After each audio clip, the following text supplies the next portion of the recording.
मैं किरण शर्मा, फाउंडर सकारात्मक सोच। जब 2 अक्टूबर 2014 को मोदी जी ने लाल किले की प्राचीर से स्वच्छता का आह्वान किया, तभी से हम लोगों ने स्वच्छता का काम शुरू किया। और हमने सोचा कि जब हमारे देश के लिए इतना अच्छा सोचा जा रहा है कि पूरा देश स्वच्छ होगा, तो हमें अपना मोहल्ला स्वच्छ करना चाहिए। ये छोटी सी सोच के साथ में हमने अपने सब मोहल्ले में जो महिलाएं हैं उनको एकत्र करके और एक ग्रुप बना करके सोचा कि हम अपने मोहल्ले के लिए प्रयास करेंगे। और इस तरह से धीरे धीरे छोटा सा काम जो कि हम लोग हर संडे को सुबह 6 से 7 श्रमदान करते थे, मिलते मिलते करते करते आज हमारी बहुत सारी विंग्स हो गई हैं और बहुत सारे हमारे काम चालू हो गए हैं। जो कहते हैं ना कि पहला कदम रखना जरूरी होता है, कि पहला कदम अगर आप बढ़ाते हो तो 10 कदम आपके पास अपने आप मंजिल चल के आती है। तो यही सब हमारे साथ हुआ। और आज हमारे शहर में 25 बर्तन बैंक चल रहे हैं, थैला बैंक है और मेडिकल इक्विपमेंट बैंक है और एक छोटी सी नर्सरी भी हम चला रहे हैं। हम अपने सीड कलेक्ट करके और सैपलिंग्स, ये जो कटिंग होती है, इससे जो है बहुत सारे प्लांट हर साल तैयार करते हैं। उनको फिर 3-4 साल तक बड़ा करके और फिर लगाते हैं, ताकि जो भी हम प्लांटेशन करें वो लंबा चले। सकारात्मक सोच ही नाम रखना है, ये किस तरह से प्रेरणा दिया? क्योंकि जब जैसे ही हम निकल रहे थे तो हर गली में 1 या 2 लोग होते थे जो हमें सपोर्ट करते थे। बाकी लोग तो कोई भी मतलब इस काम में बिल्कुल हाथ ही नहीं डालना चाहता था।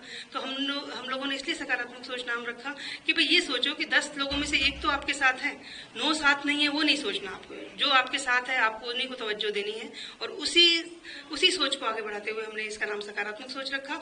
और भले ही हमारे कल्पना नगर में 514 घर हैं, हमें 50 घर ही सपोर्ट करते होंगे, तो सकारात्मक सोच 50 लोगों की हो सकती है, लेकिन बाकी लोग धीरे धीरे और परिवर्तन करके अपने मन को परिवर्तित करके हमारे साथ आ रहे हैं। 200 लोगों के सदस्य की आपकी टीम है पूरी, तो किस तरह से सामंजस्य और प्रेरणा को आगे बढ़ाते हैं? 200 लोगों की टीम एक जने नहीं बनाई है, हम 22-23 लोगों की टीम है, पूरी जो कोर टीम है, जो हम मिलकर के डिसाइड करते हैं कि हमें क्या करना है। और वो सारी जो टीम है वो पूरी डिवोटेड टीम है। उनके दिमाग में हर वक्त यही चलता रहता है कि कैसे हम टीम में और महिलाओं को ऐड करें, कैसे हमारी टीम बड़ी हो। तो सब लोग अपने आप को ही मल्टीप्लाई करते रहते हैं। और इस तरह से जो 20 लोगों जो हमारे कोर मेंबर्स बने, उन्होंने ही इसको 200 तक पहुंचा दिया। अभी जो वर्तमान स्थिति है उसमें किस तरह से मतलब अपने लोगों को नजरिया जो सकारात्मक रूप से बदला है और क्या बदलाव देखा है और आगे किस तरह की परिवर्तन की आवश्यकता है? ये शुरुआत में तो हम लोगों ने स्वच्छता शपथ लिख के दी कि हम कचरा नहीं करेंगे, बाहर नहीं फेंकेंगे। लिख के वो देते थे, साइन कर देते थे, सब कुछ करते थे, लेकिन कचरा वहीं डालते थे। तो हम लोगों ने हर गली में एक वॉलंटियर बनाया। वो अपने गली का ध्यान रखता था कि कौन कचरा बाहर डालता है। और फिर भी लोग नहीं पकड़ में आए तो हमने 6 CCTV कैमरे लगाए। और जो लोग नहीं मान रहे थे, जहाँ कचरे के ढेर हो रहे थे, वहां पे हमने लोगों को पकड़ा। और हमारे और कई वॉलंटियर ऐसे भी हैं। हमारी पंकजा ने तो कचरे का इन्वेस्टिगेशन करवाया कि किसके घर का कचरा होगा ये, और वो जो है चेक किया कि कहाँ से ये कचरा आया है। वहां जाके हमने अप्रोच किया कि आपने ये कचरा क्यों डाला।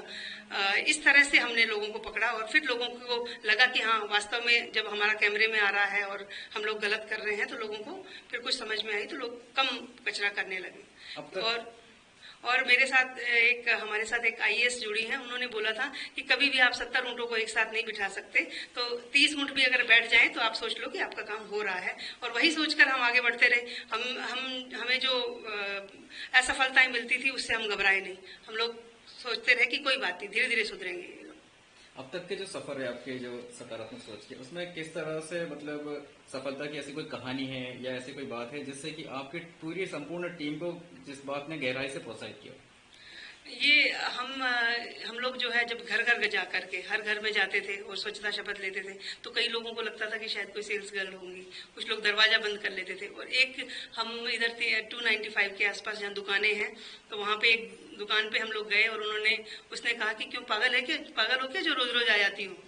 तो फिर हमारी टीम को एकदम से बहुत सेटबैक लगा और सब लोग वापस आ गए। तो मैंने उस वक्त उनसे बोला कि सॉरी, अगर आपको बुरा लगा है तो हम लोग नहीं आएंगे आपके पास।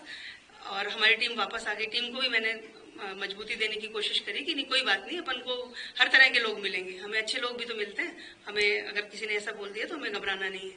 और फिर उसी दिन शाम को उस महिला ने खुद आकर के मेरे से माफी मांगी कि मैंने गलत कहा, आप तो हमारे भले के लिए ही बोल रहे थे कि कचरा हमारे दुकान के पास रहेगा तो कोई अच्छी बात नहीं है।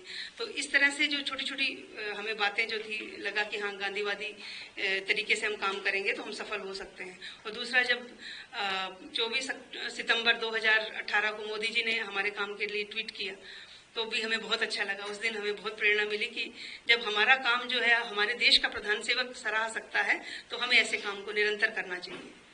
आपके अपने खुद के विचार बताएं कि प्रत्येक नागरिक को अभी जो सफाई के लिए अपना प्रदेश अपना जो शहर है नंबर 1 आने की बात है, 2 आया अभी, तो 1 लाने के लिए किस तरह से प्रत्येक नागरिक को अपने वातावरण को स्वच्छ रखना चाहिए और कौन कौन सी वो छोटी छोटी बातें हैं, वो काम है जो उनको करना चाहिए? मुझे लगता है कि समस्या का एक ही हल है कि कचरा डस्टबिन में डाल दो, इधर उधर मत फैलाओ।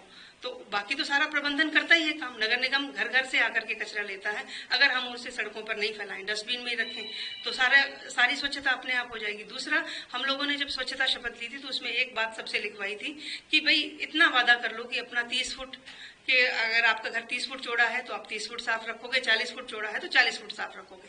अगर सब पूरे देश के नागरिक अपने अपना घर ही स्वच्छ रख लें तो हमारा पूरा देश अपने आप साफ हो जाएगा। बस लेकिन अपने घर की जिम्मेदारी लेने को भी हम तैयार नहीं होते। और हमने एक बात और कही थी कि अगर आपके घर के बाहर कहीं से दूसरे का उड़ के भी कचरा आ जाए तो भी आप उसे उठा के डस्टबिन में डालिए। ये सोचिए कि ये मेरा शरण में आया है और मुझे उसको डस्टबिन तक पहुंचाना है।